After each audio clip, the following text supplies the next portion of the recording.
Welcome to Nasdaq Trade Talks. I'm Jill Malandrino, Global Markets Reporter at Nasdaq.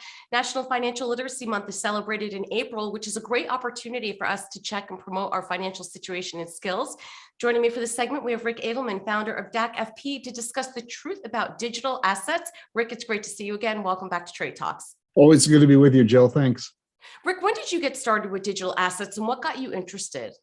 I began my journey back in 2012. I was introduced to it at the executive program of Singularity University. And like most other folks, first time I heard about crypto, it was like, huh, what?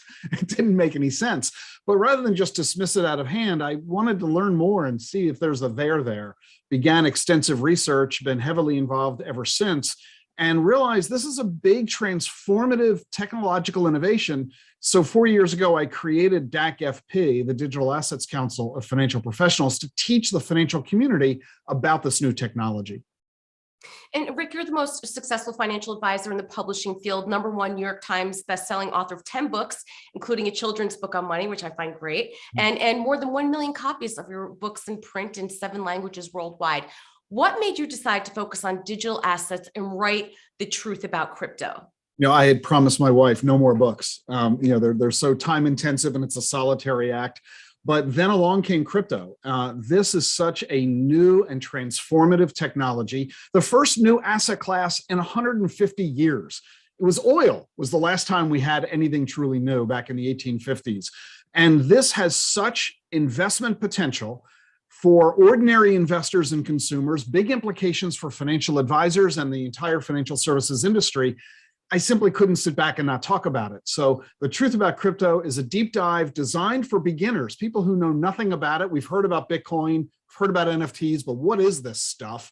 It's really designed to show you what it all is. It's a fun and entertaining read, and it'll give you an idea of this transformative technology that's just now beginning to take hold. Ric, it's really remarkable when you say like that out loud, that a new asset class was born during our lifetime. I mean, what really are the chances of that? So with that said, should everyone invest in digital assets, or is it just for younger people?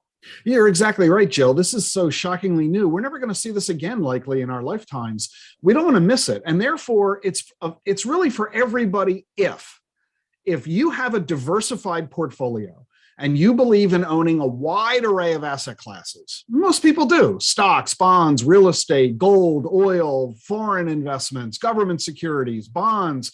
Most of us have a diversified portfolio. And if you have a long-term investment horizon, because this technology is going to take years to really penetrate the global economy, then yes, it makes perfect sense to add this as part of a diversified long-term strategy.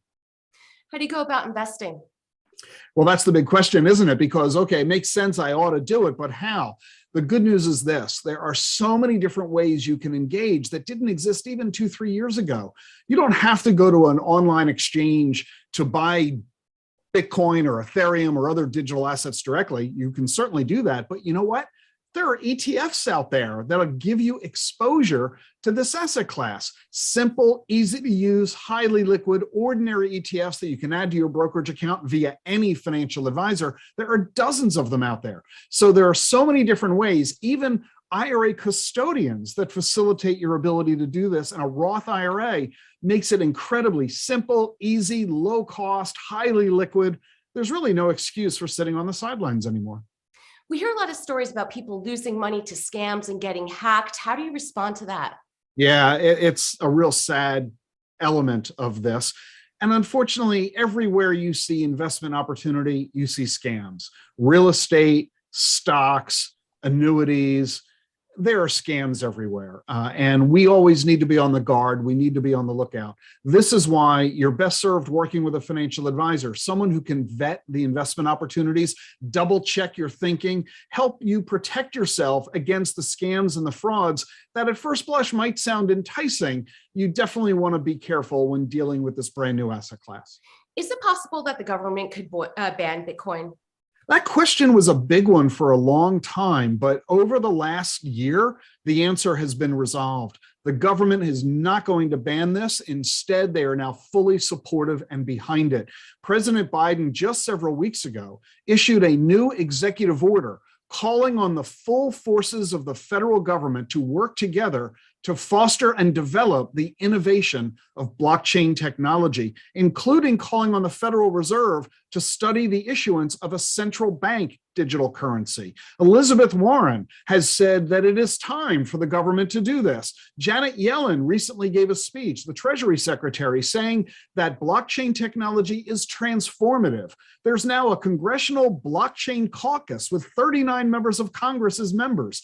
The issue isn't now, is the government going to ban it? The issue is how fast is the government really acting to foster and develop this revolutionary technology? It's really very exciting. Some say that Russia is also using crypto to get around sanctions. Is that a problem for us at all? It was a big fear when the war broke out because clearly Bitcoin and other digital assets operate outside the global financial system. And what an easy way to get around the sanctions. What we've learned in the past month is that that's not true. In fact, governments and law enforcement love crypto because digital money leaves a digital footprint. And Putin has not been able to use Bitcoin in a way to avoid the sanctions. So it's really been working to the benefit of the Western world in helping to fight Putin and his invasion of Ukraine. And there's also been discussion that Bitcoin mining is bad for the planet. Is that a problem or is that overblown? Yeah, we've heard a lot about this, that Bitcoin mining uses more energy than Argentina. And so we have to pay attention to this because we all care about climate change and the economic and environmental issues. But here's the good news. The majority of Bitcoin mining is green technology. It uses water and it uses solar energy, so it isn't being disruptive. The big issue isn't the energy you use, it's how much CO2 do you throw into the atmosphere. And Bitcoin mining is proving to be much more green than most other industries. And the best part is this: if you really don't like the idea of all that energy consumption, then don't buy Bitcoin. There are other digital assets that don't have the energy footprint, that are 99% more energy efficient than Bitcoin. So there's a role and a place for everybody, no matter whatever your view might be. And the latest crypto trend was NFTs. At this time last year, Rick, we weren't using NFT in mainstream vocabulary. Right. What do you think will be the next big thing in crypto? Yeah, you're right, Jill. A year ago, none of us had ever heard of this. So that's the big thing right now. But what's coming next? The metaverse. The metaverse is going to be where NFTs are actually used by every major corporation on the planet. The metaverse is, think of it as a video game where you get to conduct commerce in real time in a secure fashion.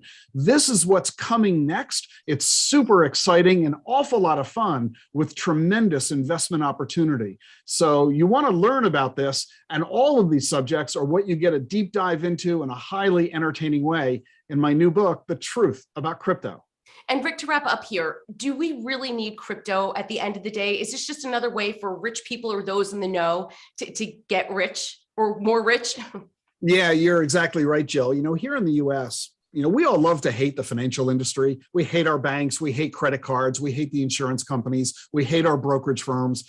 But, they work pretty well. We don't worry that our bank might close on us or the government might seize our assets. Here in the US, we can be pretty cocky about our financial system. And you could argue, do we really need Bitcoin? But here's the thing.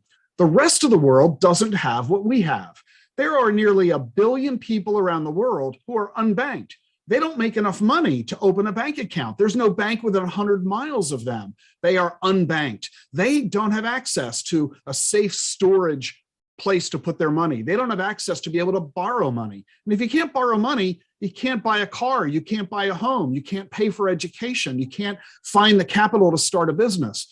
If we want to help the bottom 1 billion of the planet, people who the United Nations says is earning less than $1.20 a day, if we want to help them increase their financial standing and improve their economic lot in life, this technology is widely hailed as the best way we can eliminate poverty on a global basis.